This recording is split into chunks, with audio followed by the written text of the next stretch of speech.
Welcome to the Physical Education Podcast. Today I spoke with Paul Gallagher, who's a sports rehab specialist and bodyworker from Ireland. We discussed posture today, which is a very polarizing topic. In general, the discussion tends to be either, on one hand, posture is the be-all and end-all of pain and performance, and it's what we need to primarily focus on.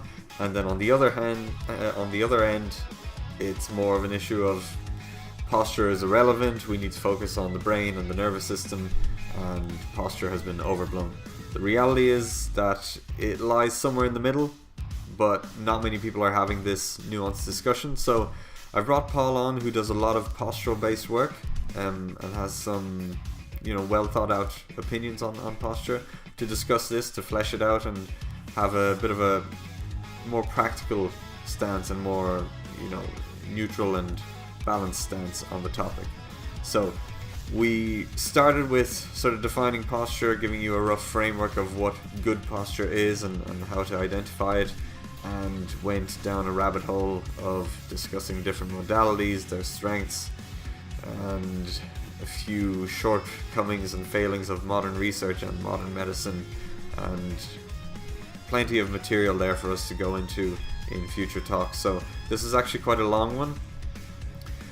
The bulk of the practical information is towards the start in the first hour, so if you're short for time, focus on that. But there's stuff throughout the interview, and I think there's going to be lots of practical stuff and thought-provoking stuff for you to evaluate posture in your life and in your health and its role and how important it is to you. So I hope you enjoyed the chat, and I'll see you at the end. So thanks for coming on, Paul. Welcome. Thank you very much. To the show. So just to get us going, could you give us a bit of a background in terms of what you do, how you came to do what you do, all that sort of thing? Yeah, well, it's a bit of a long-winded story, so I'll try and keep it fairly short. That's okay. So back in 2000, I had a back surgery, and it was lumbar discectomy. And at the time, I didn't know anything about anything really. Like, I was just kind of into playing my bit of music, and I was in college at the time.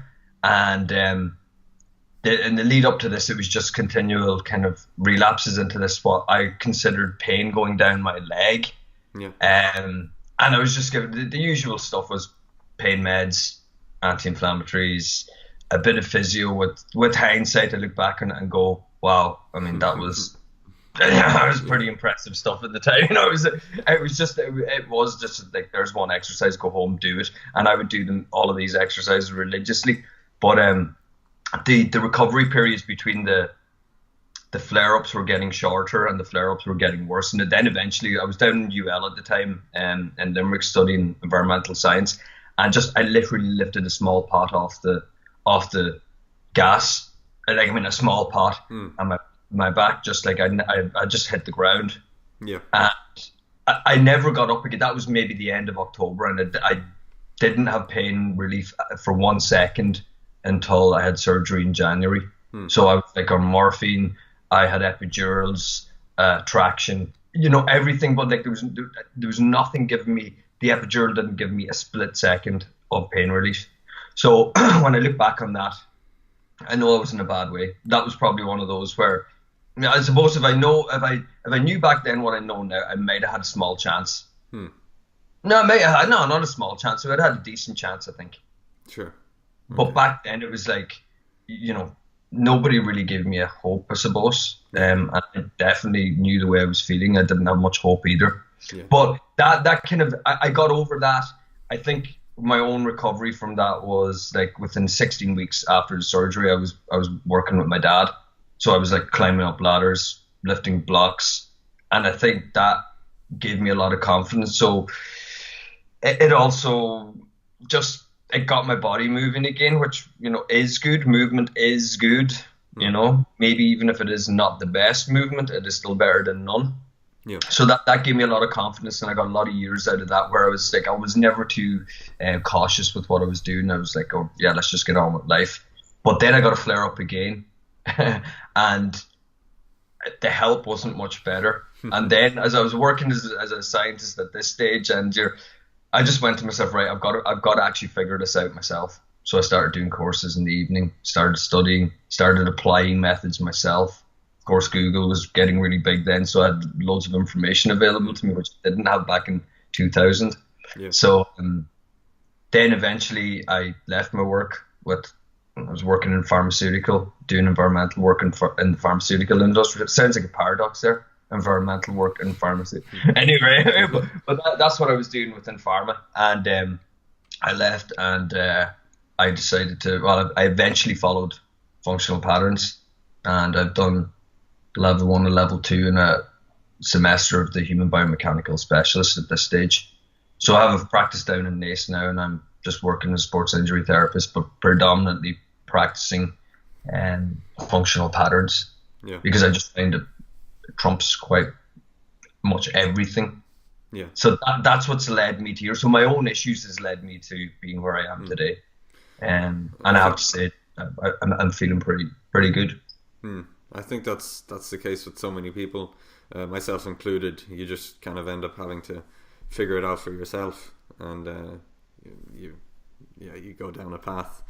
Yeah. So it's interesting to hear your stories, because I think a lot of people, my own clients, they like it gives them a lot of comfort to know that they're not alone in that, and that even someone who is helping them was in that position for some time. So it is useful to know that, and it also gives you an insight that, because you can kind of know all the models and all the theory back to front, but the experience of it is something different. Yeah, I think so. It's like somebody said to me recently, like that people won't buy into what you do, they buy into why you do it. And I think that really resonates with me and a lot of people. Like, I know from my own experience with therapists of many different kinds, I know the real good. It's easy for me to spot a really good therapist. It's just too easy at this stage, and usually they are, like you said, they've had to find answers themselves, or they've been through something along the lines of really bad injury, or had a real prolonged period of time trying to resolve something. It went to many people. So yeah, absolutely. Okay. The theory and the practice, it's a great combo. Yeah. So I was hoping we could, because of your background, is obviously talk about posture. Yeah. And it is I'll say to the listeners, is we had a chat a week ago over the phone in anticipation of this chat, and we pretty much did a dry run for the whole thing. So it went really well, and hopefully we can. Pity it wasn't recorded. Yeah, I know. Hopefully we can share the same insights in the same manner. So the goal would be to talk about posture. The state of posture nowadays is very much, we tend to underestimate it, or we tend to think it's not that important. So a lot of the latest research, and maybe we can talk about that maybe a separate time. It kind of says that posture isn't that important. We can't predict pain from posture, all this sort of thing, and that's fair enough. Okay. But the danger is that we're perhaps ignoring any value in posture, and we're not even bothering to influence posture, because people are struggling to define what is good posture to begin with, and there's all sorts of discussions around that. So what I'm hoping is you can, as someone who places a significant emphasis on posture, would that be fair to say? Yeah, there is an emphasis on it, but just remember that it's not the end all and the be all. It's like, as I said recently, I put up a post recently of somebody's before and after posture, and it was just trying to get them into a neutral posture, and we'll try and discuss what neutral posture is and why we would bother. But that's really just your baseline, or your neutral for movement. Sure. So if you don't have the ability to come back to neutral, to move side to side or forwards or rotational wise, you may not. So if you're stuck in a kyphotic posture all the time, and you don't have the ability to come back to neutral, maybe not so good for you. You definitely won't rotate very well anyway around that kyphosis. I mean, anybody that I've ever mentioned this to, I just says, just round your shoulders and hunch your back. Now try and rotate. And they just go straight away. That doesn't feel good. You know, so again, if you think on that, or if you feel that, you go, well, maybe for rotational movement, I think I better have a more neutral thoracic spine. Yeah. So, I've gone off point again. So, Okay. the point, posture. How much emphasis do I put on posture? I put a lot of emphasis on it when it comes to the point neutral. Okay. So that we can then, but it is only a base. It's a foundation. It does not magically mean we have great movement now, because that has to be trained as well, and that's very specific too. So, yes, it is important, and particularly if somebody is stuck in a kyphotic posture, and then we can go, well, why are they stuck in a kyphosis? Is it because of their desk job? Is it because of the way they carried themselves through life for whatever reasons? So then we bring other variables and you try to, so there could be emotional stuff there. There could be a multitude of things going on there as well. So yes, posture is important, but it's a stepping stone for being a far more functional, sustainable human being. Okay. But so it's a very good starting point. Yeah. So you kind of touched on it a bit there. So there's a lot of stuff we can, again, I want to kind of approach this for the listener who is maybe you 5, 6, 7, 8 years ago, or me 5, 6, 7, 8 years ago. Let's try to define good posture, and you touched on it a bit. So you said neutral. Can you expand on that?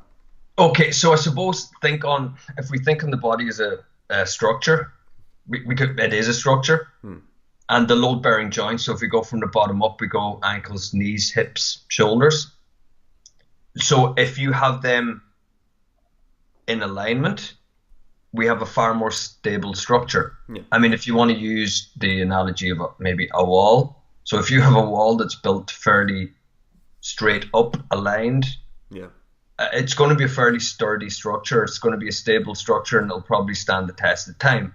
Then go for a wall that is not built so well, maybe no plumb lines involved, crappy foundation.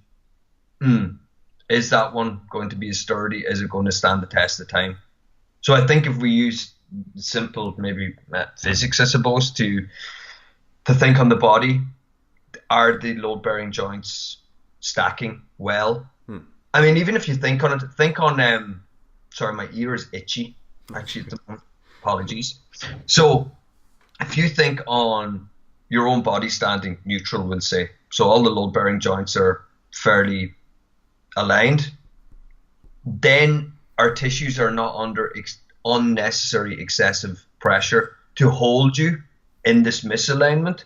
So I think one of the things that I do with people is, like, if I get them to stand in neutral and they go, okay, well, and you can do a push test as well, that's another day's work.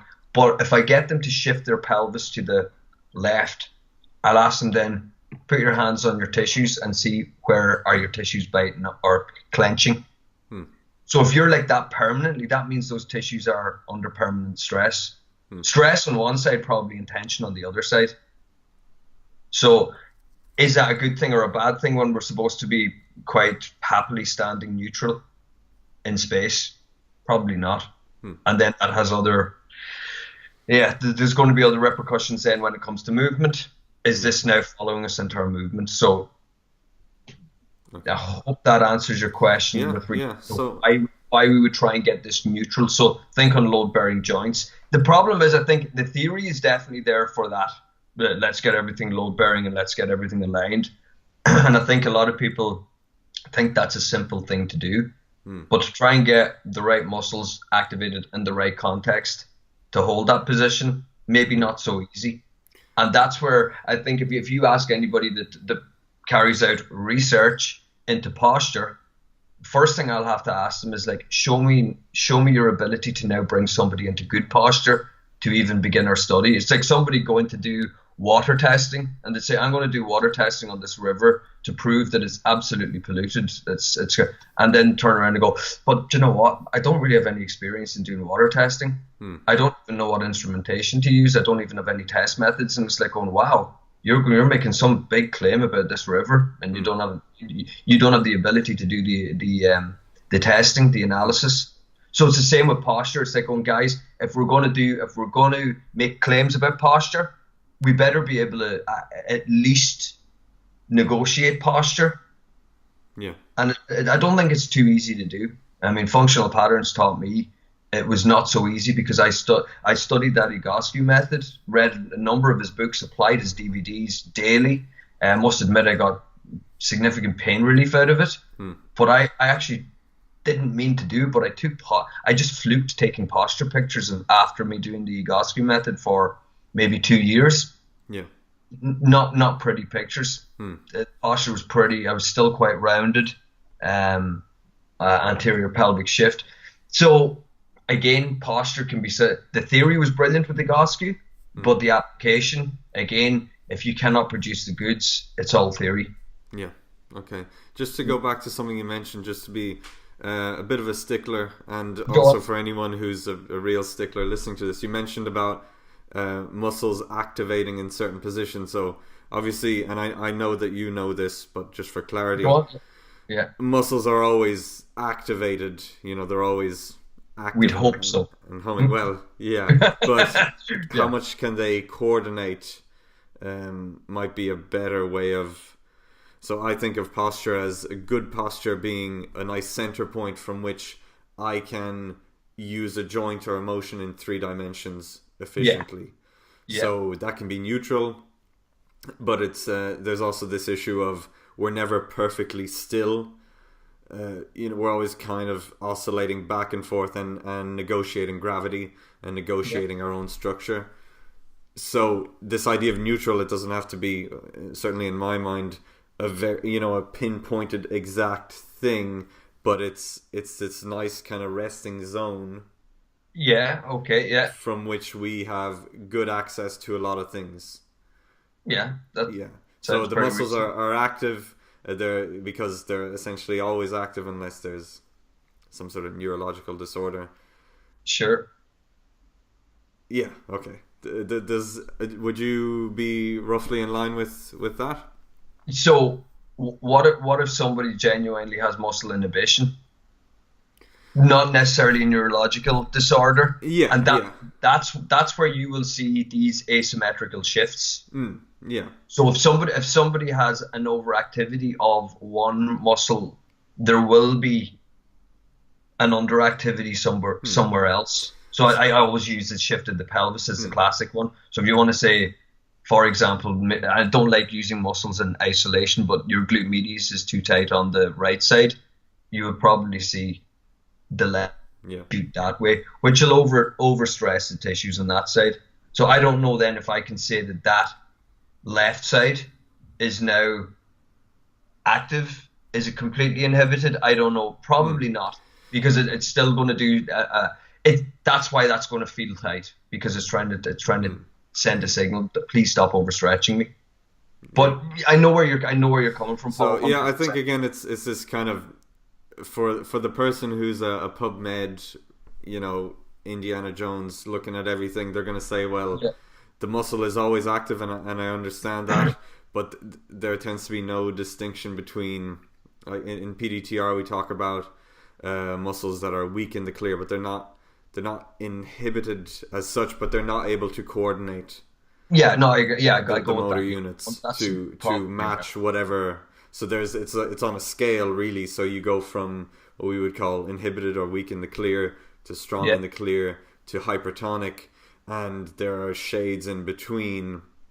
And really, what we want is a normotonic muscle in a resting position that can contract concentrically, isometrically, and eccentrically. And it's sort of the analogy that one of my mentors uses is the distinction between a pedal brake and a hand brake. So a pedal brake is adaptable. You can squeeze gently, you can hammer it on, you can ease off, you can interact with it. Hand brake is like that. Yeah. And that's more like this hypertonic kind of muscle tone. But then on the opposite end you have what we would call inhibited, but what some sticklers would say, no, it's not inhibited, and because there's still activity. yes, Yeah. there's still activity, but there's an inability to coordinate and to match and to meet the demands of whatever.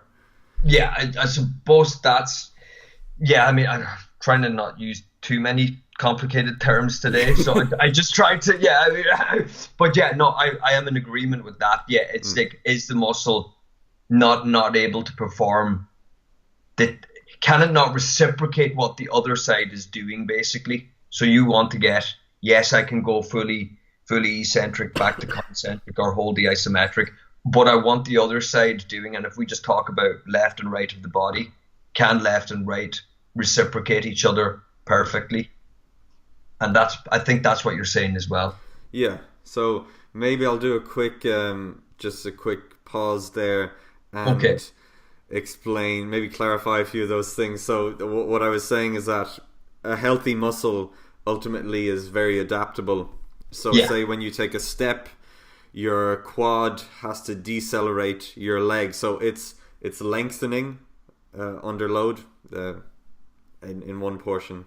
I won't get bogged down in that, but say a muscle is lengthening but it's slowing the movement down, but then it also needs to contract in the other direction. So a healthy muscle can maintain its length with tension, it can also decelerate with control, and it can also contract to initiate some sort of motion. So that's our optimal, and what we're saying hypothetically is that our neutral or our center posture is one where all of the relevant muscles for the joint or for the entire body are in that state of that nice resting point, so they can contract evenly without changing length, they can decelerate under tension, and they can contract under 100%. tension. Yeah. So, and I mean that I don't know if like, I mean, is it anatomy trains that you would kind of use, the functional patterns kind of uses for thinking on stuff like that, where they will look at the sling systems in the body as opposed to muscles. So they very rarely look at muscles individually. Everything's always so it's never really like my lat. It's always my lat and my contralateral glute. It's never really just your adductor. It's your adductor, your external oblique, and pec for your AOS, and that's just one example. And then the lateral lines is the one that I was using, which was, and yeah, you want the contractions to match the other side on the opposite end of the spectrum. And this is going a bit further down the rabbit hole, but that is what the theory is, that is what keeps you more injury resilient.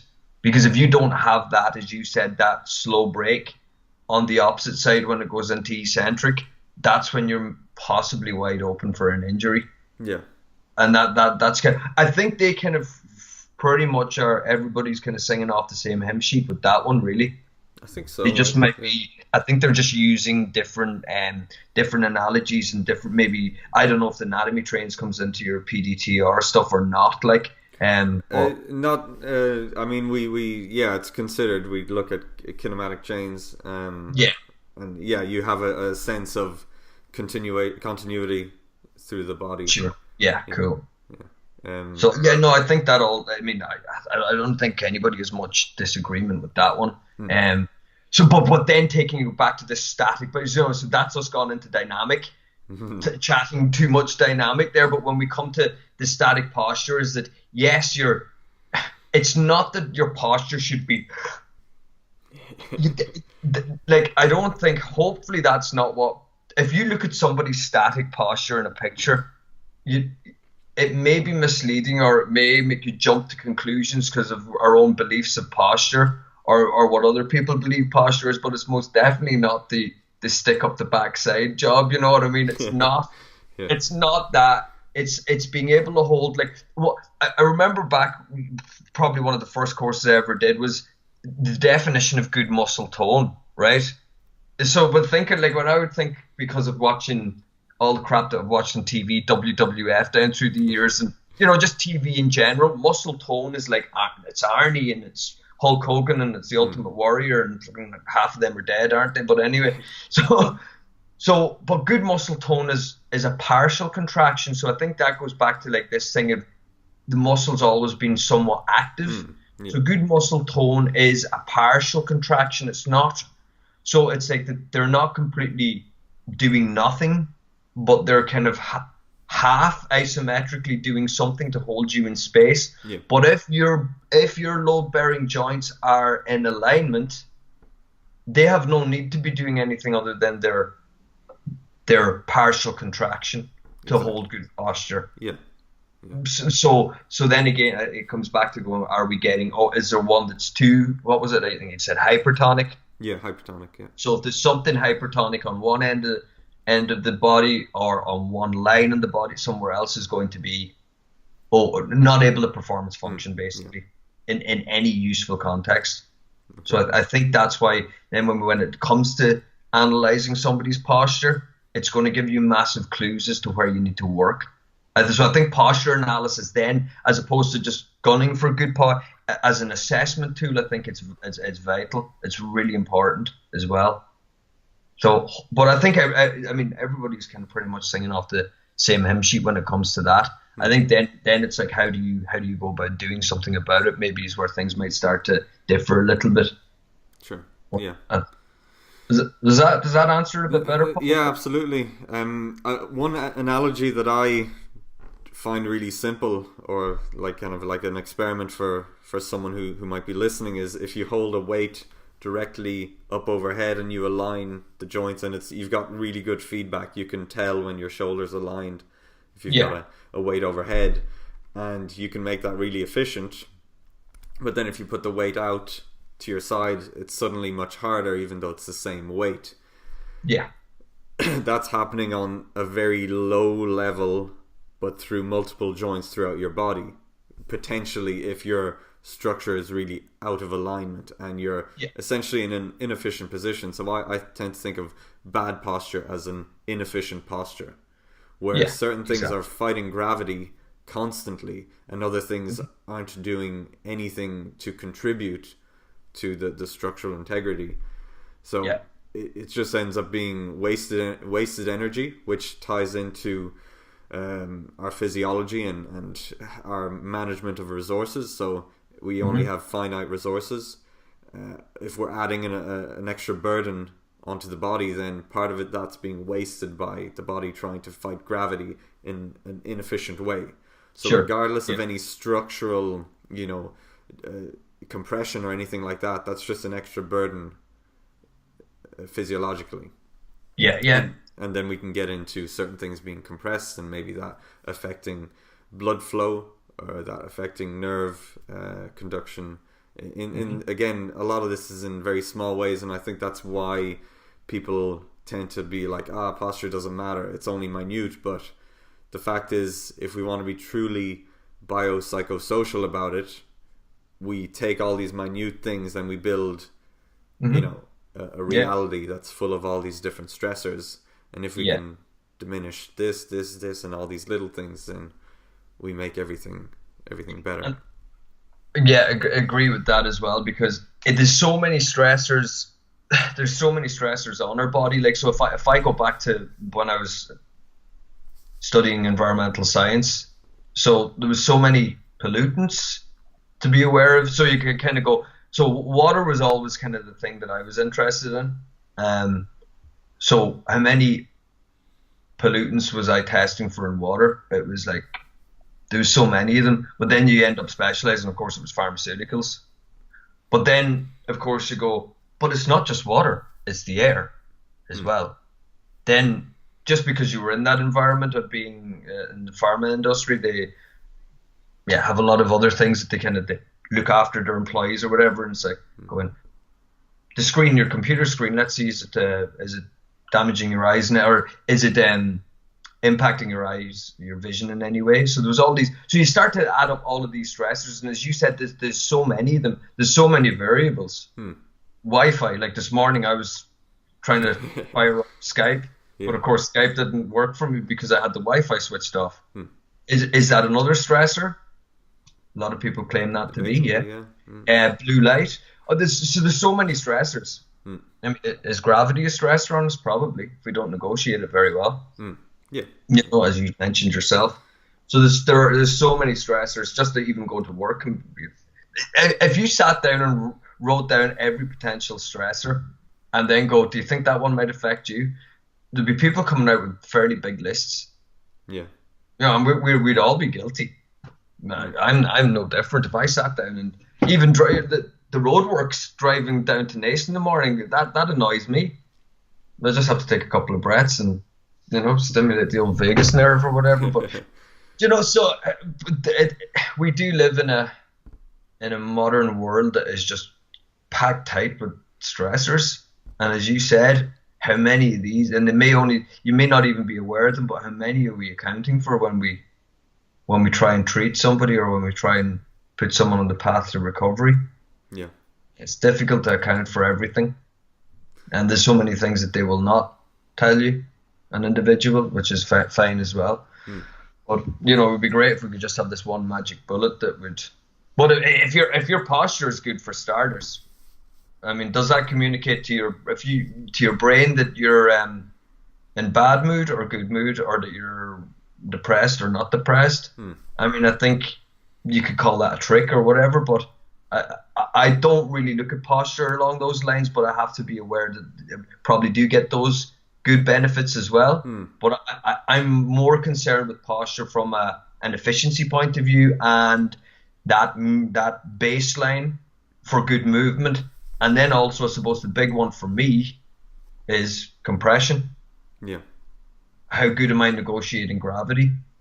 And if people think compression, as I think I said to you before, if you don't believe compression, put your hand in the vise and start to slowly turn.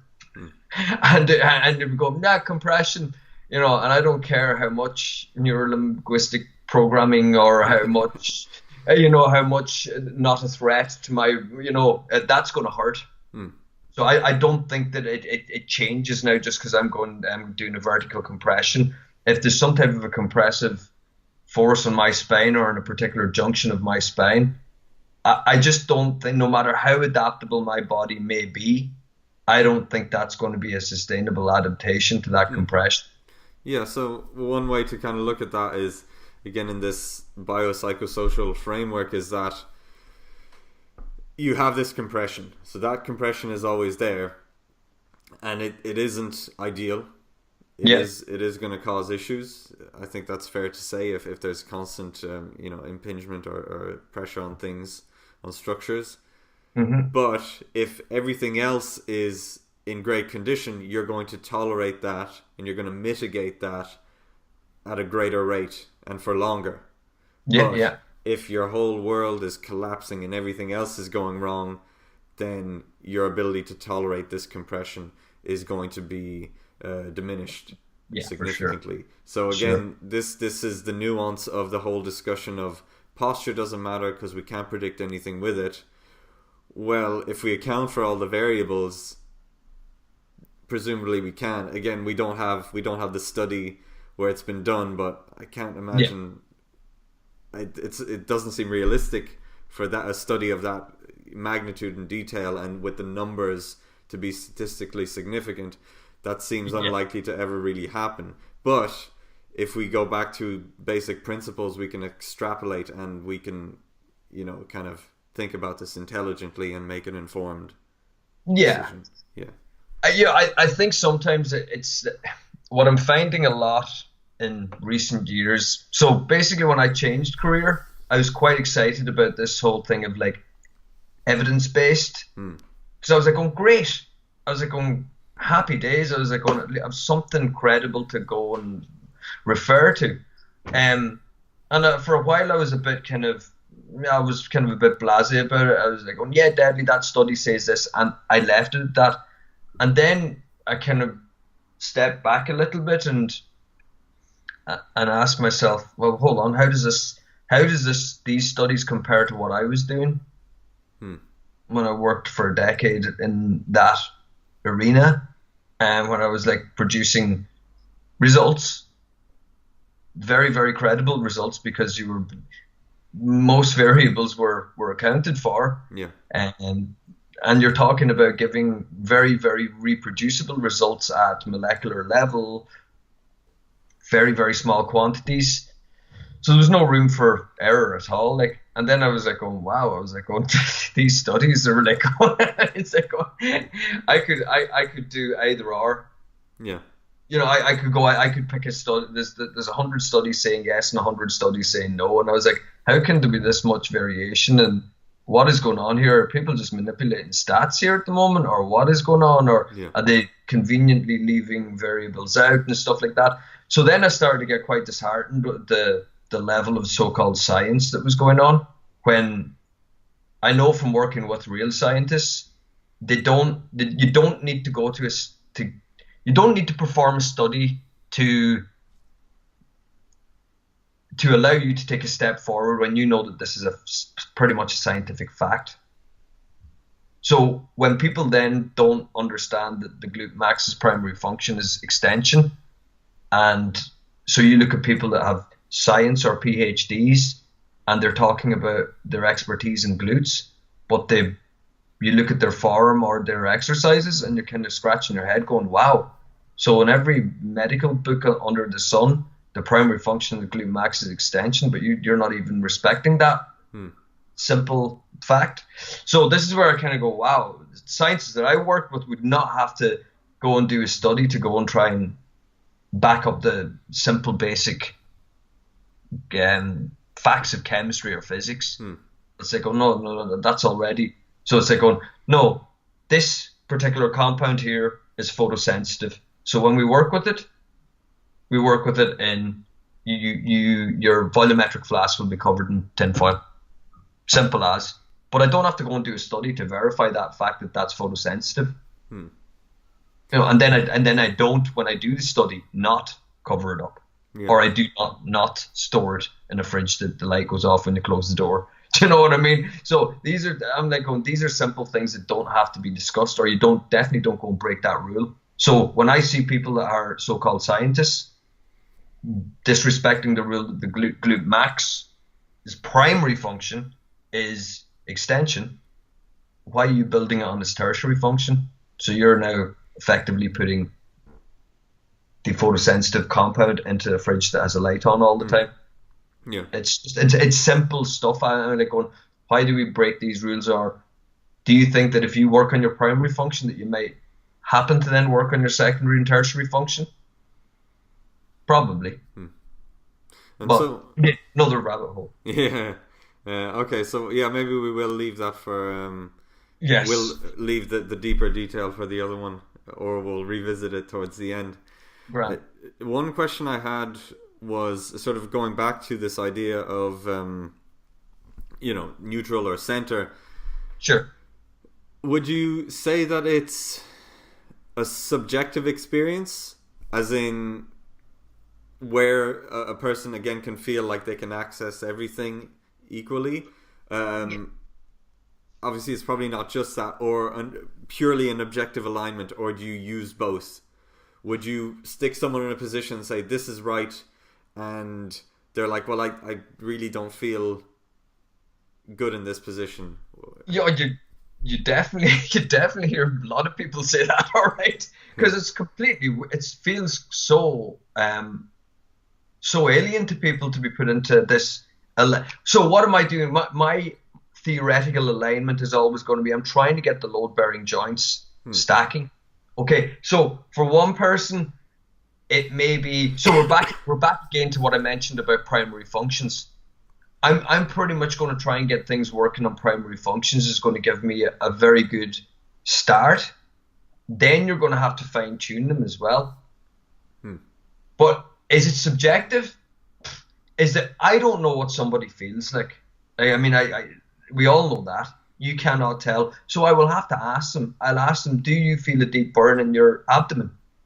I don't want them to be saying, oh, I feel like my six pack is burning, because I know that means they're just going to be hunched over anyway. I want them to feel this deep core burn, because if I get their transverse abdominis to activate to some degree, they will feel it, because they generally don't. I mean, the easiest way for me to figure out if someone can activate it is when I get them to do a plank. I've yet to see anyone hold a neutral type spine. And that's not a straight spine, by the way. I don't think anyone can hold their spine like a stick. But usually what you'll find is that they've got exaggerated curves. So what do? You shoot for straight. You're never going to get straight, but shooting for straight is going to get you out of those exaggerated curves, particularly kind of a kyphosis. So that's sort of what I mean. It's you're having to work on the fly based on what's presented to you, what the individual can do, and what they can consciously contract or activate, for want of a better word. Yeah. So there is that somewhat subjective element where it's not that you're defining this is what's perfect, and if you're not here, you're wrong. Well, I don't think anyone can say what perfect posture is like. Yeah. You're just using that load-bearing joint principle as your that's what you're shooting for. That's what you're trying to get. But is it that somebody has no ability to pull in their abdomen? Is it that they have no ability to elevate the rib cage? Is it that they just are struggling to pull their hips back a little bit more posteriorly? Is it that they... This is a classic one. The duck feet. Yeah. When I get somebody to just stand with their feet pointing straight ahead, the looks that you get for that, they're going, that feels so weird. And I'm like, well, it feels weird to just be in alignment. Like, but I mean, all you're doing is, and God only knows how many years that was in the making as well. So think on how weird it will feel. Yeah. For someone to go from having their feet averted to pointing straight ahead. But again, we're back to going, oh, well, is my glute max working on its primary function? Or do I walk around all the time with it working on external rotation, which is its tertiary function? So, yeah, I mean, it is individual, Paul. And is there an element of subjectivity? I suppose there is. Like I don't know what everyone else sees. I can only see what I see. But I need to come to some agreement with the individual that I'm working with that this is what we're working towards. And I've yet to meet anybody that can just go like a transformer and there they are in perfect pot. There's always work involved because our environment molds us into whatever we are. But if it's not efficient, we need to address it, or we need to do something about it. And that's because we want a more sustainable organism. As you said, like, yeah, the body will adapt. Everything else can be going really good, and we can kind of mitigate this kind of compression thing by getting our way around it, or we change our movement mechanics to get around it. And I'll ask the question then, like, how sustainable is that? Is that approach going to be more sustainable then? Well, let's actually not let this become an issue ever. But with regard to how functional patterns will approach posture, they have it's get these load bearing joints going, get these. And Naudi, in his book The Power of Posture, he will talk about the 3 pillars of posture. So it's like getting that team, and it was pretty much based on what was the most dysfunctional posture that was being presented to him in his practice at that stage. So it was the kyphosis, it was the lack of intra-abdominal pressure, and the ability to lift the rib cage, and the glutes being inhibited, or the glutes not working or being very active in their primary functions. So that's what functional patterns is always trying to shoot for. Yeah. And then, of course, it's only that one variable of posture, and then it's like efficient movement mechanics then is just that. I mean, that is crazy stuff. Okay. That hurts my head. And you mentioned the duck-footed example. Maybe we could deconstruct that, and the danger is, I don't want to catastrophize any of this for anyone who's and I'm not saying that's what you're doing, but if we're to delve into it, let's just say again the very much the pain science oriented people are going to be like, so what, doesn't matter, whatever, the body's sturdy, and it is sturdy. We can all agree on that. Your spine is very strong. I'm living proof of that. Yeah. And so there's no disagreement there. But what are the potential, and I want to expand on this later, but let's start here. What are the potential issues with someone being duck-footed? Okay, so first and foremost, when I've actually seen athletes, I couldn't believe it, like, because When I first went on training camps, I was expecting to see perfect specimens, no injuries, and the first training camp I ever went on, I got a real shock because every one of them was like carrying injuries. You should have seen some of that, and I was like really like focusing on them because I'm not an athlete, like, so I was like, well, this is my chance to really get some insight with the coaches and all of that, and the guys that were running the camps. But I saw some duck-footed sprinters, and I swear to God, if you go and check out any slow-mo, even top-class sprinters, you will see some duck. So the pain science guys will go, well, there you go. Top-class sprinters, duck foot, happy days, right? But what about the pressures, again, that has been put on the knees? That will promote your foot to pronate when you foot strike. Think on the pressure then that is going to come on the medial knee. Again, what are we talking about? We're talking about forces. It's very difficult to argue with what you see. So if I see that, as resilient as the body is and as adaptable as the body is, there's no debating that. I'll just keep bringing it back to this point again. How sustainable is that? Look at you saying, somebody shared last year on Facebook, it did the rounds on Facebook about Usain Bolt's scoliosis. Grand, that's fine. I can believe that someone can go through their life with a scoliosis and have zero pain. Okay, but let's just put Usain Bolt's case or his example into sharp focus. His own manager, who's a man from Donegal, by the way, believe it or not. Yeah, I think I mentioned that to you. Yeah. He said Usain Bolt was flat out getting treatment all the time.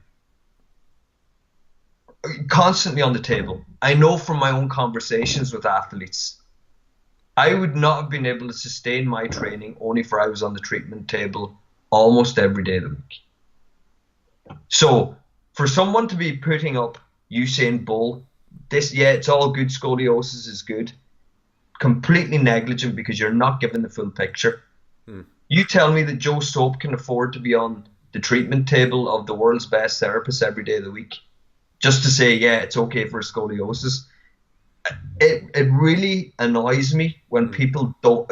It's because it's negligent and it's almost dishonest. Don't be leading people down the garden path with this one. But if you go through life swanning down to the shop to get the paper and go for a few beers at night and chilling out watching the football, whatever, having your little stroll every day, I've no doubt you can get through life, and scoliosis is absolutely fine. I would not be going up to people going, Jesus, you have a bit of a curve. That's it, your life is screwed. Absolutely not. Same with the duck feet. If you're just, I know some of my mates, they've had duck feet for as long as I can remember. But guess what? They don't push their body. Yeah. I've never, I can't remember the last time I've seen anything. I'll give you another good example. My very best friend, if he listens to this, sorry, Adrian, right? When we were younger, we would walk from school up into the village every lunchtime, and I can remember his gait pattern. It was one foot in front of the other. He was quite good posture. He came over from the States. I don't know whether it was the baseball and the basketball and stuff like that, but he would probably have been in the best nick of any of us.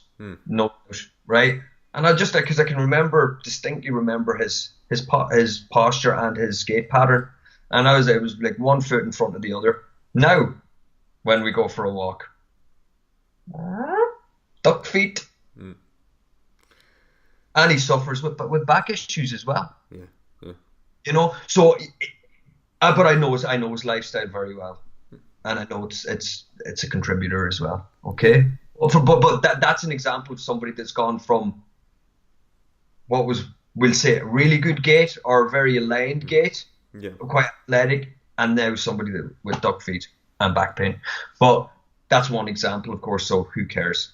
You know, but the duck feet thing, again, we're talking about glute max not working on primary functions, and we're also talking about what pressures are we now putting on that ankle joint and that knee joint and the hip joint.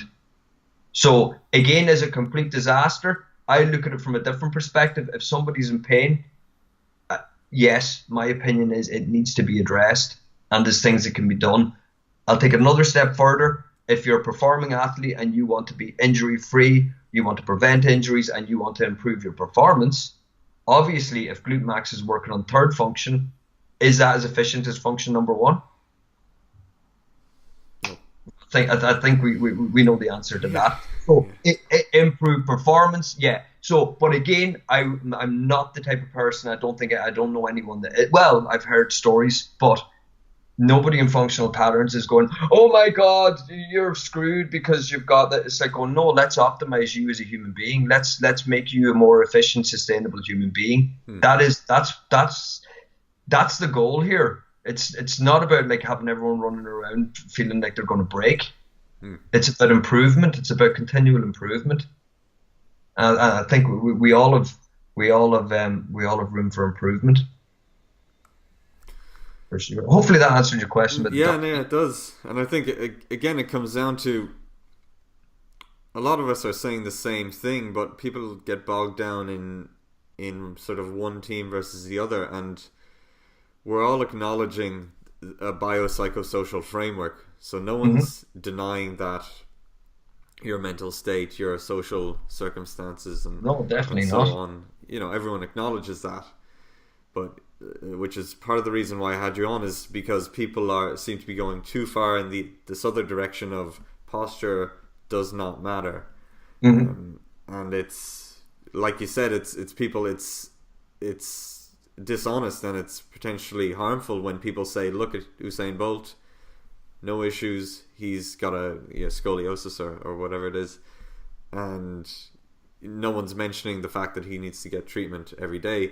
And then this is sort of this bigger issue of why are we getting, or should we be getting, our health advice from professional athletes? No, probably not.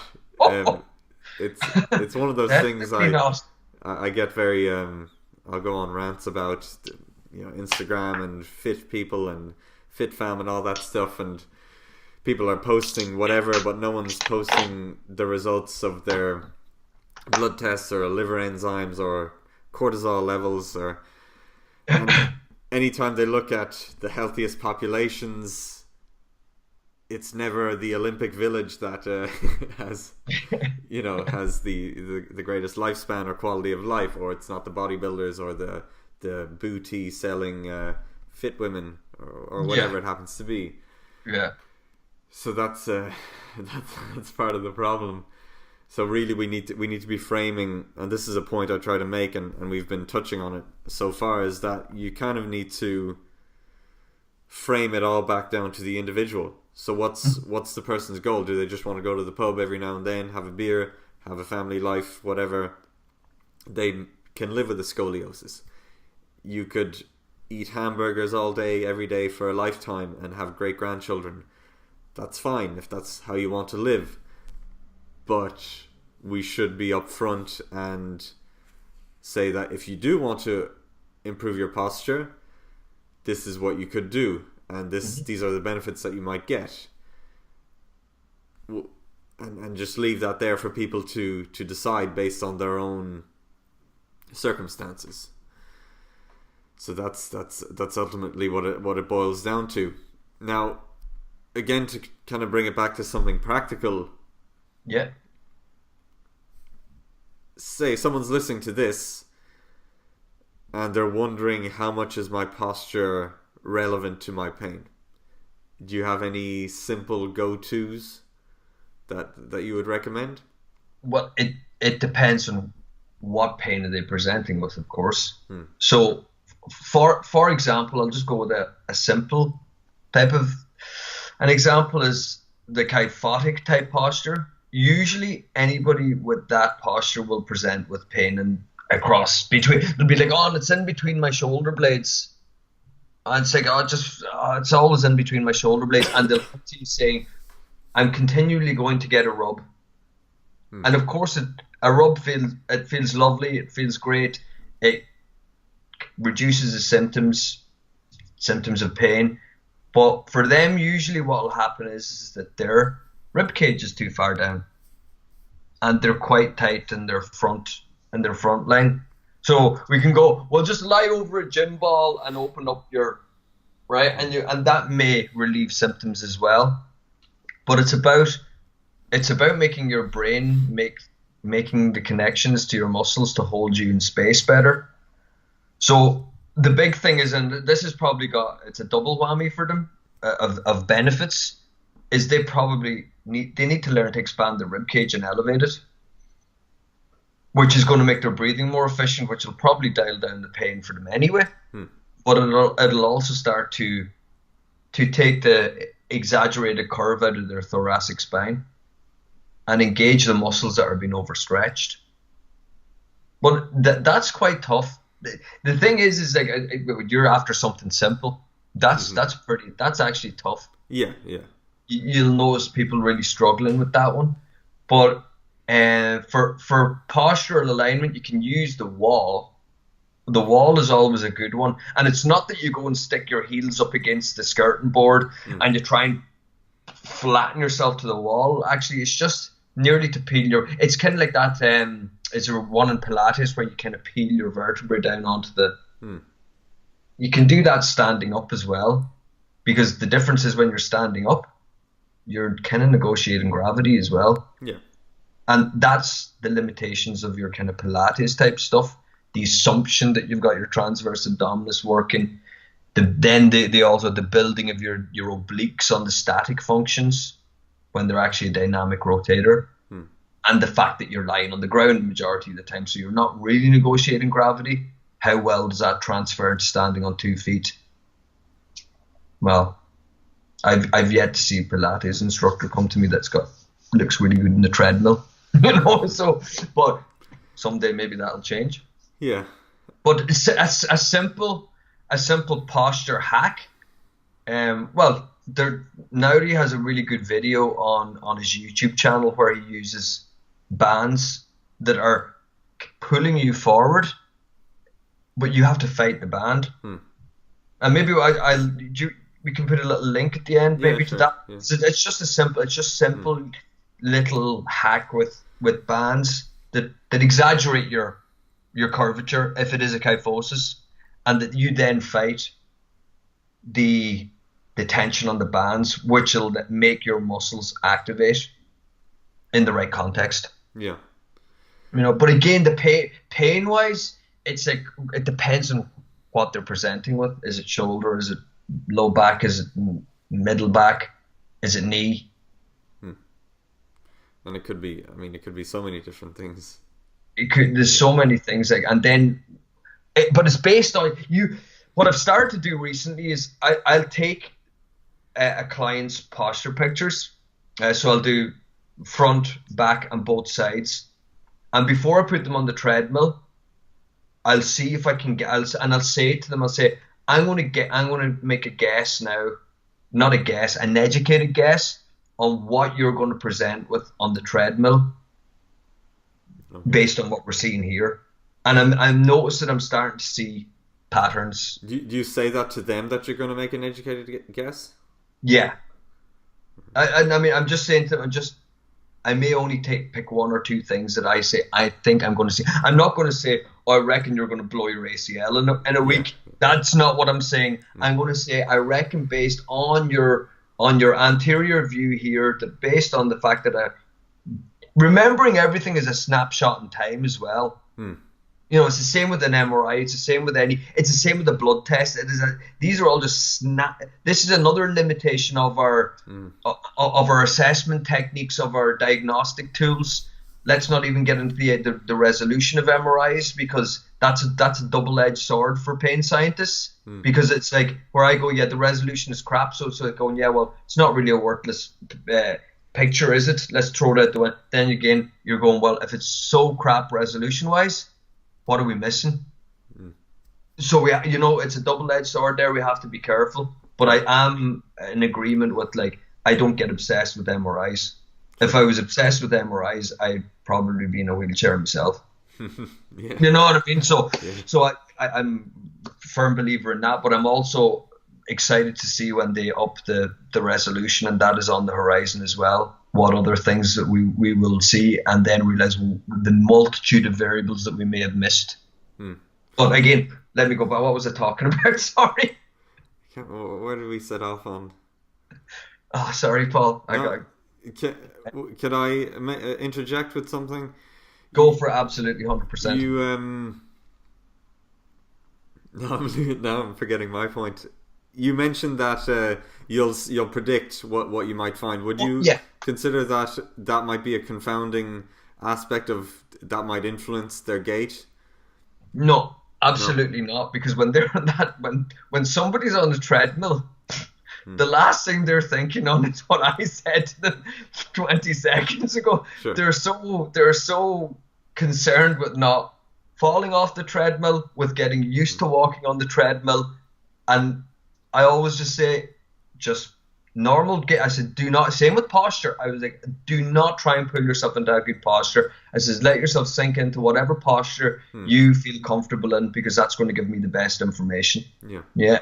And I'm definitely not like going, I think your hip is going to go that way and the ribs are going to go the other way and this arm won't move and that arm will be swinging. I'm not saying that. I'll just say to them, I say, I reckon I will see something on the left side hip that'll probably make that posture picture there on the phone make sense. Okay. It's something like that. I'm not giving them any specifics, and then I'm taking their focus straight away onto not falling off the treadmill. Again, playing devil's advocate, I imagine someone would say, would it not be just as well to say absolutely nothing, because your conclusion is still going to be your conclusion? 100%, 100%. But I don't do it with everybody, but I have done it with quite a few people recently. Yeah. Okay. And it's more of a test for myself. Okay. Yeah. But it's straight away afterwards. What I'll do is I will go through all 4 pictures and the gait with them afterwards. Yeah. You know, and sometimes it's like sometimes you're wrong. Sometimes your educated guess is wrong as well, and I'm totally cool with that. Like, totally cool with that. And that brings us to sort of back to something you mentioned. You mentioned that you've yet to see a Pilates instructor come in and look good on the treadmill, and that's I know you're not. I should necessarily... let me word that differently. Yeah. So, but I've yet to see a very structurally integrated individual, we'll say, without issues. I mean, why are they coming to me in the first place? Yeah, but my point was, again, sort of playing devil's advocate. Who are you to say what is right or wrong as they're running on the treadmill? How would you address that? I suppose, and this is based on what I've learned through functional patterns. When we're looking for, so it is similar to the posture, I suppose. It's similar. I'll give you a really simple example on the treadmill.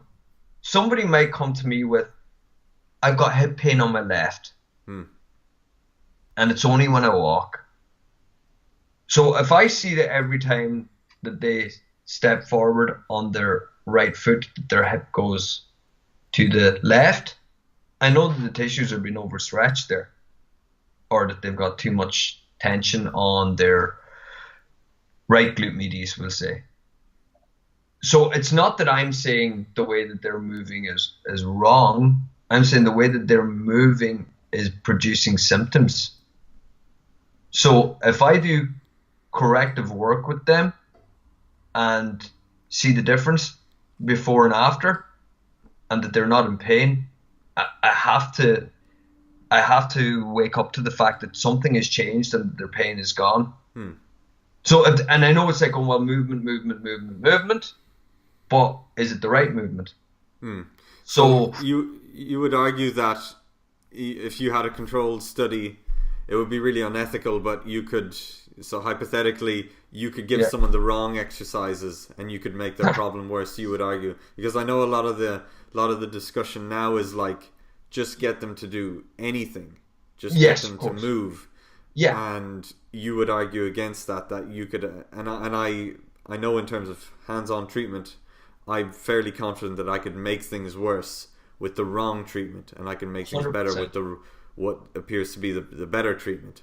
So you're saying that someone comes in, and obviously the argument from the pain science people is going to be like, but why that exercise? Why not this exercise? It doesn't matter. You know, what about placebo? What about nocebo? You're saying you can give them the wrong exercises and make things worse, and you can give them better exercises. Yeah, and that's where I have to. So what's the classic approach? When somebody comes in with, like, say, sore left hip, let's rub it out, yeah. Or with the kyphotic curve, let's rub it out, and you may get that either it's a placebo effect or it's just you're desensitizing the area or whatever it is, or it just feels nice, it's mommy rubbing it better, whatever, all that stuff. What if I go really hard with MFR into that area and I don't realize that area is the area that's been strained? So that's an example of what you're saying, is like going, I've actually made it worse now.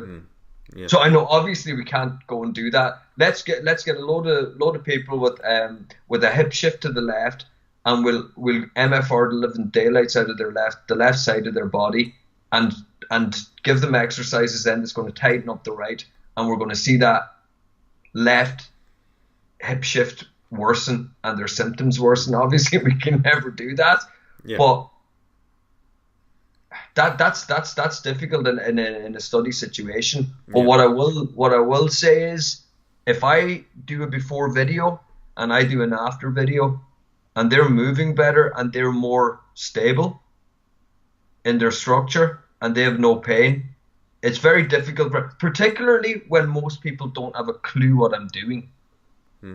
I ask this question at the end of every session: has anyone ever worked like this with you before? Do you know what functional patterns is?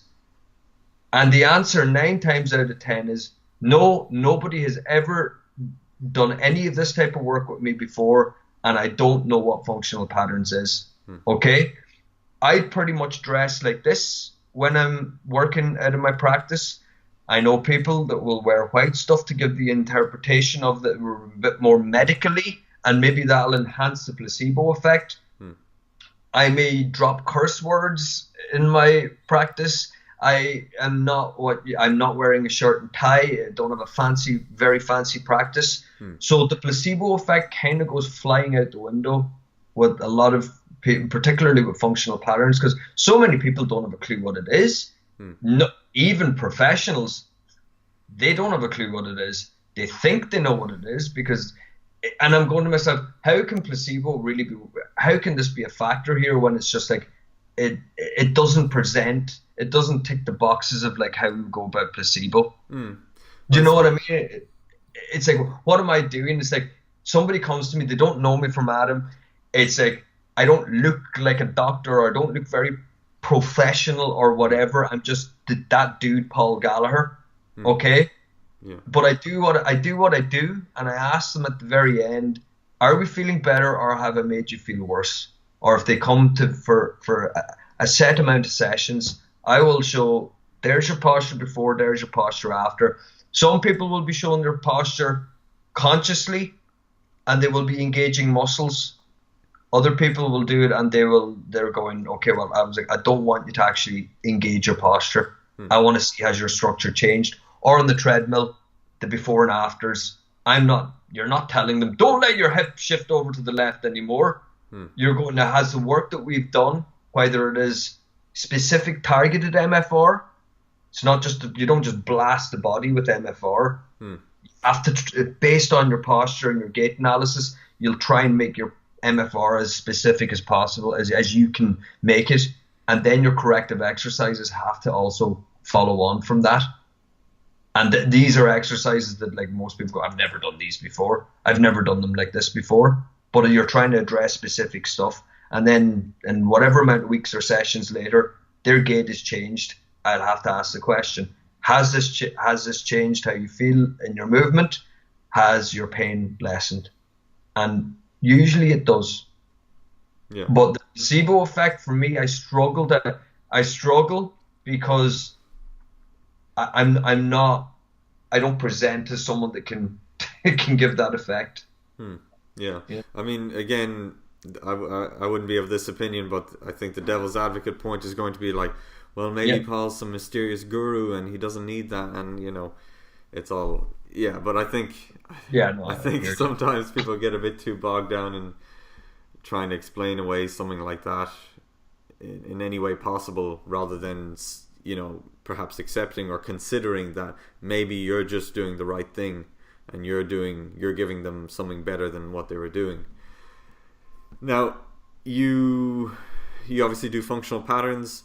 We kind of talked before, you were perhaps concerned about, you didn't want to be a representative for functional patterns, but it's also sounding like you're quite firm in your support of it.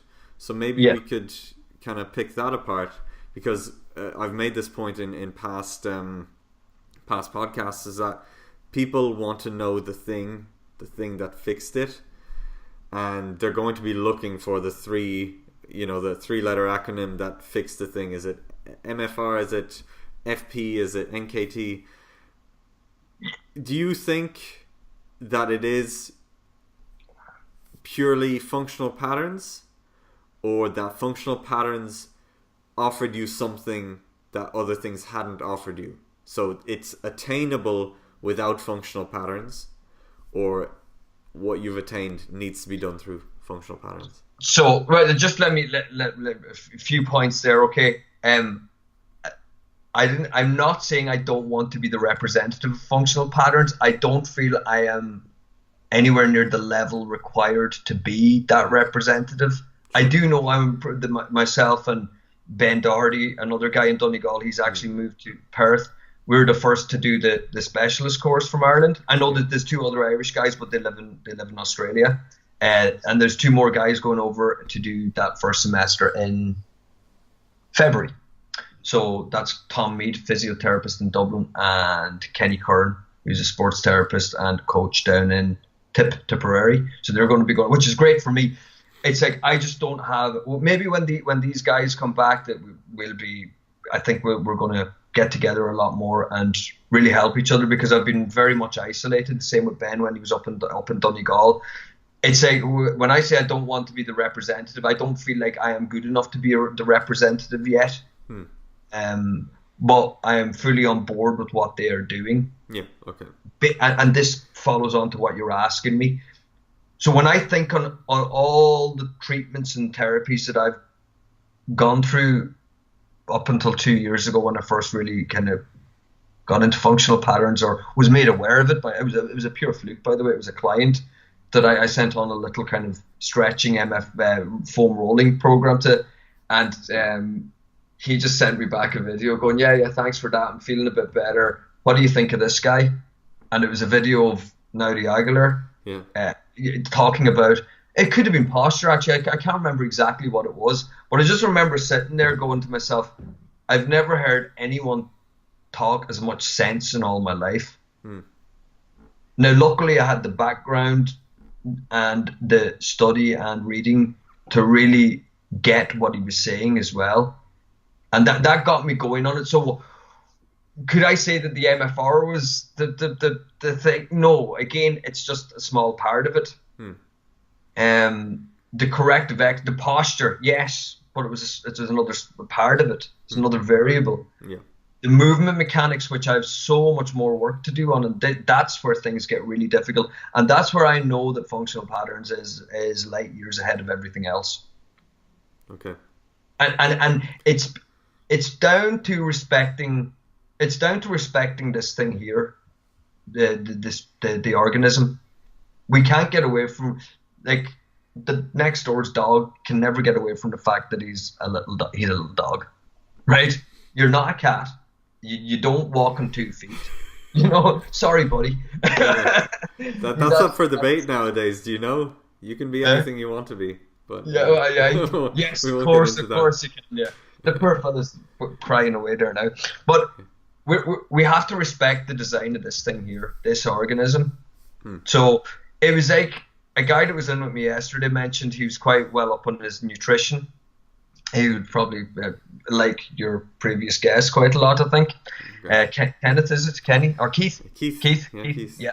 So he just said, he was like, he says, if we don't, like, talking about nutrition, he says, if we do not respect what we have evolved to do nutritional wise. So, and again, you can kind of go, well, there is a lot of speculation involved, and go, well, do we really know what we were eating 10,000 years ago and stuff like that? But we can make fairly good guesses, or anthropology maybe sorts that out.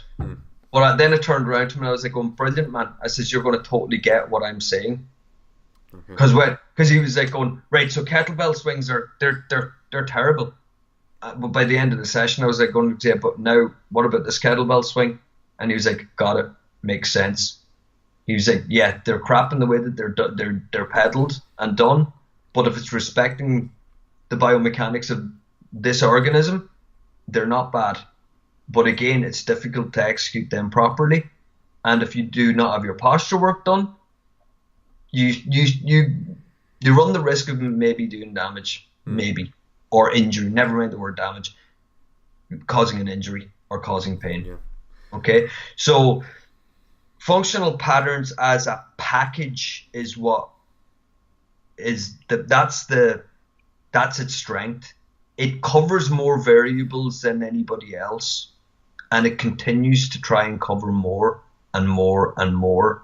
It's relentless in its pursuit of, we'll say, we're never going to achieve perfection, but of getting a competent grasp on this organism. That's what I would. Hopefully that answers your question of what do I think makes functional patterns really, really good. That's kind of your question.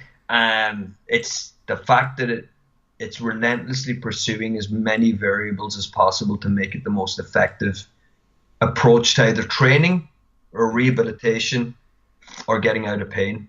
Because functional patterns is work with successfully with such a wide array of people. So you've got people with stroke victims all the way to UFC fighters or elite athletes in the States, I suppose. Yeah.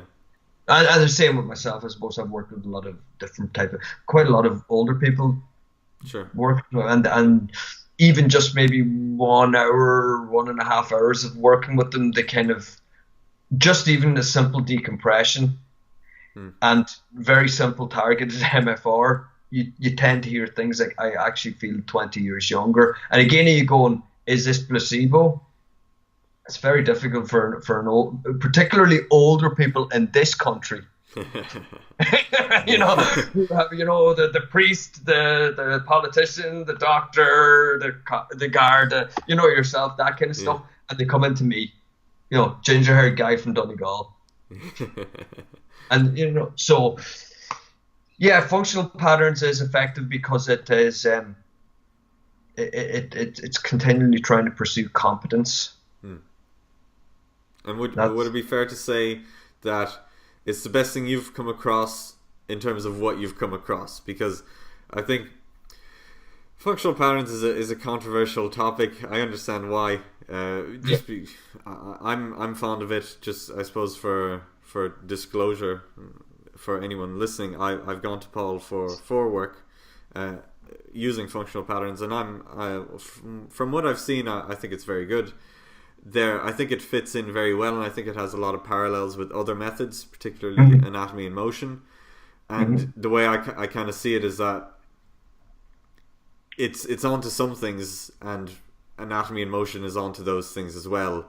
It's missing some things that I've seen in other things, so I see it as definitely a good tool. But again, this kind of discussion gets into, well, why is that way right versus this way? Because I find that anatomy and motion it was very influential for me.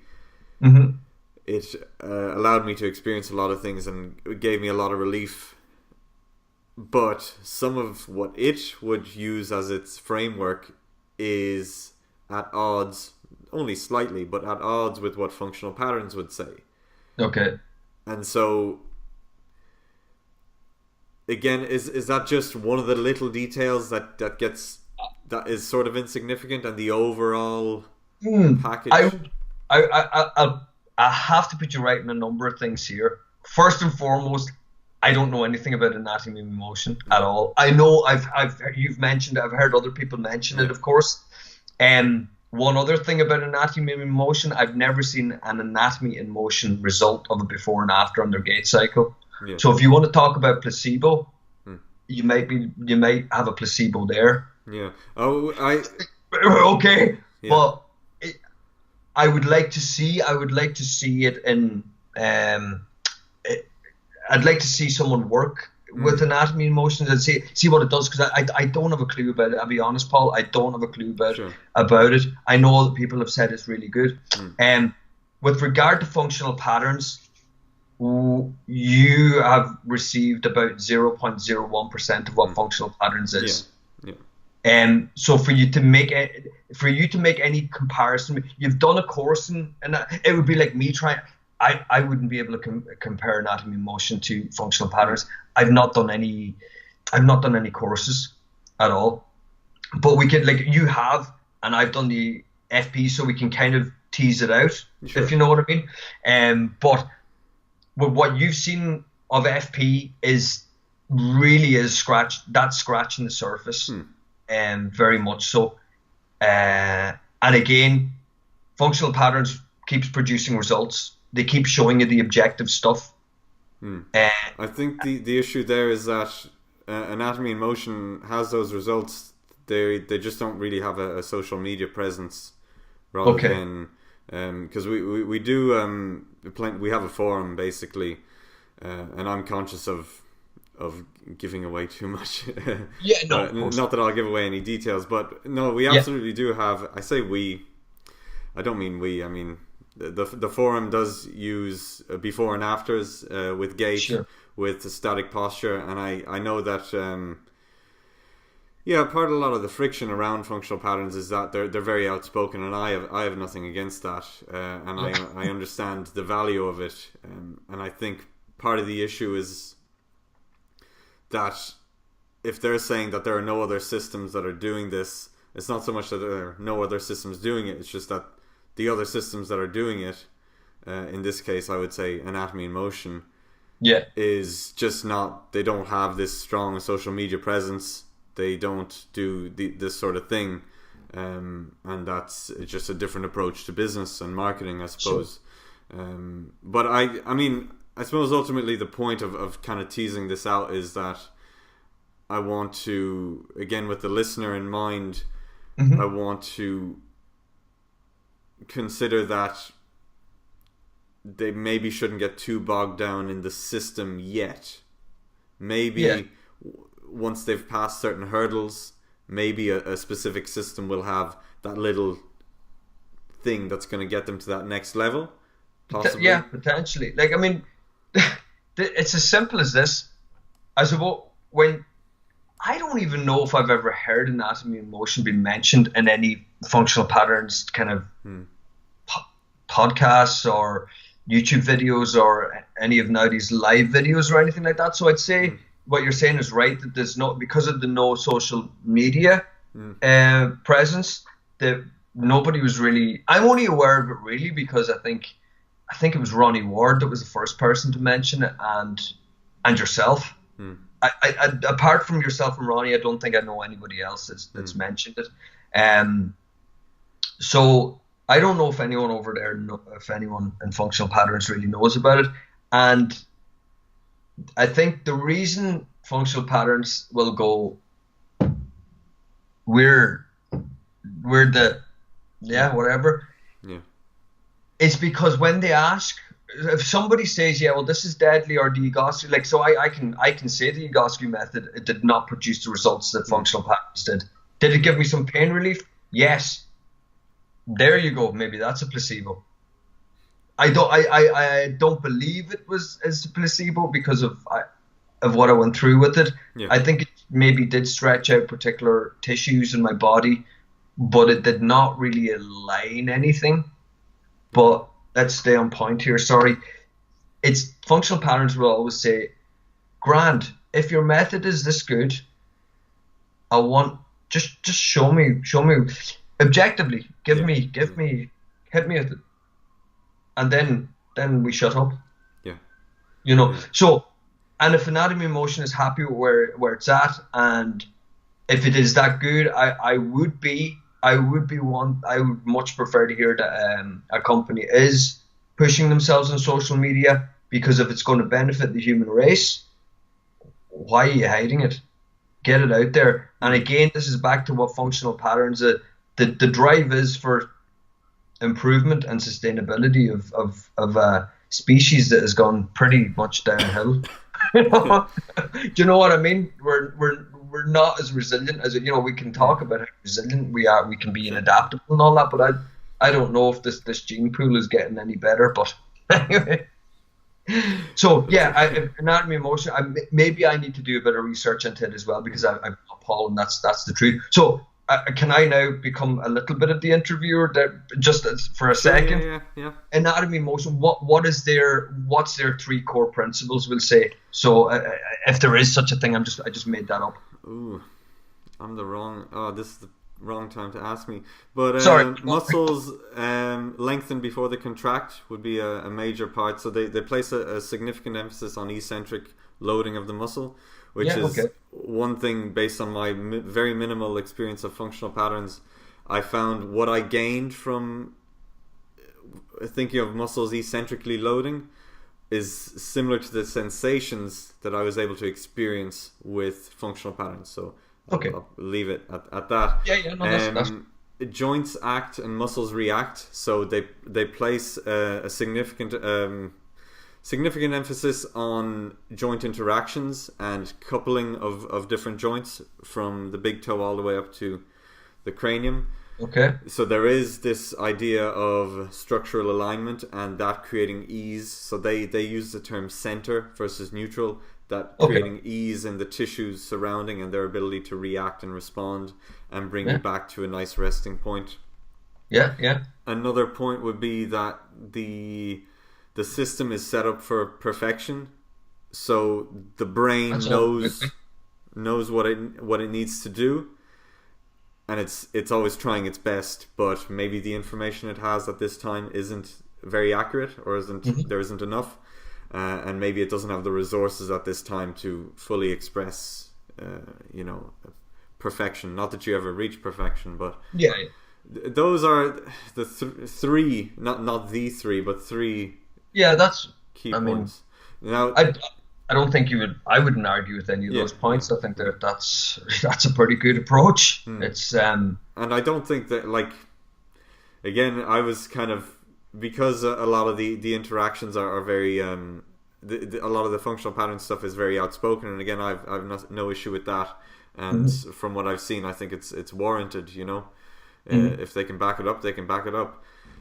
But I kind of, it does permeate, the discussion. So you do kind of enter the work with a bit of, a bit of sourness, perhaps, a tinge of sourness. And I was really pleasant, not surprised, but I was really happy with how congruent it was with anatomy and motion, and how there's somewhat singing from the same hymn sheet. So again, the only do you have any more questions? No, I'd say, I suppose, usually when it's comparing, I suppose, functional patterns. So from a training approach, everybody trains muscles in isolation. So if we just look at it from training, most people just do isolated work, and they do it in a movement that probably doesn't replicate anything to do with your gait cycle or walking or running or even throwing a punch. And then from the rehabilitation point of view, or from injury treatment point of view, we'll say, or chronic injury, again, it's like if somebody's hamstring is at them, the typical approach is, well, let's just eccentrically load the hamstring or beat the living daylights out of it or whatever. Whereas FP will look at the whole back line, and they will do things like retension the hamstrings as opposed to stretch them. So, but you will retension the whole back line. So you won't allow so it's the same thing. You mentioned that your anatomy and motion is we're looking at the joints from the big toe all the way up to the cranium. So we talk about the back line issue with the hamstrings, for example. well, we're going to be looking at everything from the plantar fascia all the way up to your cranium. Yeah. So you can see the crossover there, but I don't think that's where functional patterns gripe is. I think that the gripe is with the people that are just like treating in isolation and ripping people off and, you know, not really producing results and just kind of half-assed work, maybe. I think that's where, and then for those people then to try and call out functional patterns, do you know what I mean? It's like kind of going, oh, it's like, oh, well, you don't produce any results and your approach is quite limited. Yeah, there's no doubt about it. I mean, I can say that hand on heart, no bother. So much of the stuff that I've had done in my life to me was just so limited. Me too. You know, yeah, you know the crack. You know the story. So it's like, you know, I've been to every type of therapist, and there's good and bad in every profession. Well, I mean, every profession is so. It's difficult for me to. Yes, okay, I'm invested in functional patterns as well, but like, I mean, I'm in it because I get the results from myself with other people. I like where they come from. It's really honest. It's continual improvement. It's like if you think if I think it's difficult now with what I've done up until now, God only knows what I'm going to find out when I go over in April, because I know the relentless pursuit of competence is it's frightening within that company, and it's all for the right reason. It's for humanity. It's like for humanity's betterment. It's as simple as that. I know people go, oh, functional patterns against the world. Who else is actually putting in such an effort? I mean, we could do another podcast on the incompetence of medical professionals. I'd like to do that one. No, let's not do that one, actually, because that's just going to put me in bad form. But like, you know, I go for a consultation I have a heart condition since I've been 3. I go for a consultation with like every year since I used to spend a lot of time in Crumlin. And at this stage now, I basically do the consultation for them. I make the decisions for them. They suggest doing a procedure and stuff like that. And I says, so what's the stats for that being successful on somebody that's had my condition for nearly 40 years? What is it? The outcome, 0.1% chance of it. So why would we be doing that, guys? Well, it would be nice to maybe give it a go. And I'm like going, guys, I'm not ready to do my bit for medical science yet. Yeah. You know, and it's like going, and the main consultant there himself bursts his arse laughing, because he knows I've just overruled his team with logic. Yeah. Well, like, I mean, that's just a simple example. Yeah. But it's like, sometimes you're going like, what am I meant to? Why do you not give me 200 quid? Yeah. Why do I have to give you 200 quid for doing your bloody job? Yeah. Well, look, I was only joking about doing one of the medical professionals, because again, this is another key point as well. I don't think anybody's out there trying to do anybody. It's just, I think people don't pursue competence enough. I know you do, because you look at everything. You're looking at biomechanics. You're looking at your anatomy, motion. You're interested in FP. I know if a course came, you probably would sign up to do it if it came to Ireland. I know you look at your nutrition, and this is all as well because you're wanting to provide as much relevance for your clients as you possibly can. You know, so, but remembering, it's rare to find that. I never get that vibe off. I've met many medical professionals in my life, unfortunately, but you rarely get that vibe off them. That I'm going, right, this guy is on the money. This guy is on his game. This guy is not satisfied with where he is now, and that is rare. That's rare. I have it to a certain degree. I definitely try to learn something every day, but you know, we need more people to be, you know, hungry and not satisfied with where they are. I've just came out of college and I've got there we go. It's all done now. There's my piece of paper. Who gives a shit? Who gives a shit about your piece of paper? Show me what you can do, buddy. You know. But again, yeah, why we're doing it is another big reason as well. So if you get that combination, it's quite powerful. And I can pretty much tell you, anybody that I've met in functional patterns, they're exactly the same. They they're doing it for the right reasons. I don't think the dollar sign is what motivates them, which is nice. I'd definitely gravitate towards that. I know we have to live and all that type of stuff as well, but I think everyone's in it for the right reasons. Good. Okay. I mean, I'm definitely in alignment with that, and as you said, it's on my list of courses to do, among many courses. So I look forward to getting more than 0.1% of it. I suppose we're going on an hour and a half. We've kind of touched on everything. I'm always conscious of, making it listenable in terms of the length. Sure. Though I would like to keep going. Any closing thoughts? Anything we could kind of wrap this up in, or anything that we didn't mention? Well, I mean, I know that the topic of discussion was posture, and that's thanks to me, of course, the tangents again. Yeah, I love the tangents. Posture. I'll say it's definitely important, but I don't get obsessed with thinking that is the end all and the be all. And if you do approach it, regardless of who you go to, I know I've yet to find anybody that really applies it. I don't know if Anatomy in Motion puts any emphasis on getting your posture right and how they approach it, but maybe that's a discussion for another day. I'd be interested to hear what their approach is. But if you get obsessed with doing something, if you think posture is the end all and the be all, right, just forget it, because you're just going to riddle your body with tension and stress, trying to, again, remembering that posture is it's this point, this foundation that you want to get to for good movement. Yeah. And that's kind of the holy grail, is to be able to keep your body connected in movement.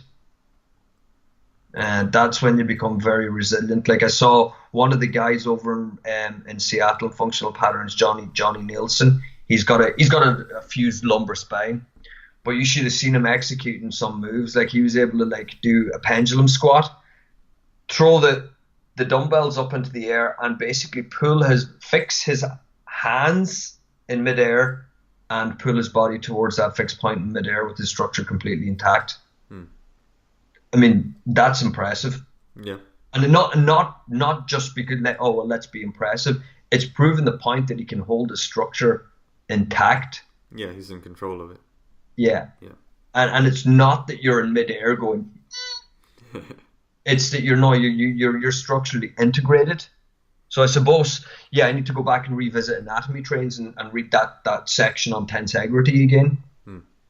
But your posture is important because it is your base point, and then to actually apply the corrections that are applicable for you as the individual, I suppose.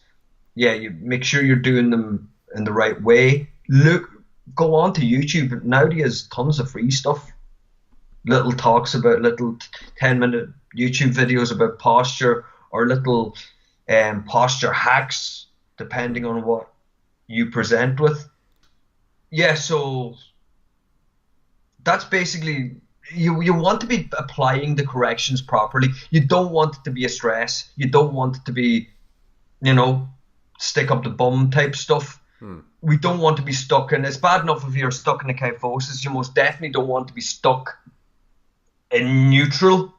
That means you can't move at all. So movement, I mean, when, depending on how far down the rabbit hole you go with functional patterns, you will start to realize that then these kind of, what I tend to say is like, we're breaking the rules. We're kind of breaking the rules now, but we're breaking them with safety in mind. And there's always tensions and counter tensions on the body when we move. But the assumption that so the pain scientists make the assumption that those tensions and counter tensions just magically happen. They don't. They need, particularly if you've been deconditioned or you've never conditioned them. Some of the exercises have my mind just warped, because there's so many lines of tension that you need to keep on the body to do certain. So to do a kyphosis, so functional patterns will go, no, we have to do a kyphosis. we have to go into a big dirty kyphotic curve. We need to flex the spine, but we must do it in a particular way, and we need to keep eccentric tension on the whole back line and then concentric on the front. Yeah. So if you lose any of them, now we're leaving ourselves wide open. Yeah. Okay, so that's when you really start going down the rabbit hole, and that's just a simple example because you've got lateral stuff going on, you've got rotational stuff going on. Yeah. So, and again, man, it hurts my head. Really does. So, look, and I know you wanted me to wrap up there, and I went off on another bloody tangent, but yeah, if I can just try and put it into one sentence for you. Posture is important. It needs to be applied in the right way. You don't want to get obsessed with it. And it is your base point for better movement. You want to be able to come back to neutral, but you want to be able to then break neutral in every direction safely. Yeah. Okay. So hopefully that covered everything, Paul. I think so. Yeah. I mean, there's always going to be more, but that's, I think, at least a good starting point and a good reference for people to clarify a lot of this stuff and maybe have a bit more of a balanced issue over posture. So yeah I think just quickly, where can people reach you? I'll include everything in the show notes, but if someone's listening, they want to improve their posture, they want your help, where can they find you? No, well, look, simple as I work out of the M7 Business Park in Naas. So it's quite easy. A lot of people come to me from Dublin anyway, because it's just straight down there. You don't have to go into Naas itself. You just take exit 10 and you go into the business park. So, or you can get me on Facebook, Paul Gallagher Sports Injury and Rehabilitation, or you can email me at paulgallsportsinjury@gmail.com. Or phone me. I'll give you my phone number. I have absolutely no problem taking a phone call from anyone at all. Because I think sometimes when you chat to people, you really get a sense of where they're at, what they've been through. And I also explain to them what I've been through, and they tend to kind of go, right, okay, I wouldn't mind having more of a discussion with what's going on. I've always had time for people to discuss what they've been through and where they're at, and what I could do for their situation. So even if regardless of whatever injury it is, it doesn't just have to be, your posture is going to fix your ankle or whatever. I mean, it will have a bearing probably, but yeah, contact me and have a discussion with me and see if I'm the right person for you to work with. I generally get fairly good results with people. I don't tend to get bad feedback from people.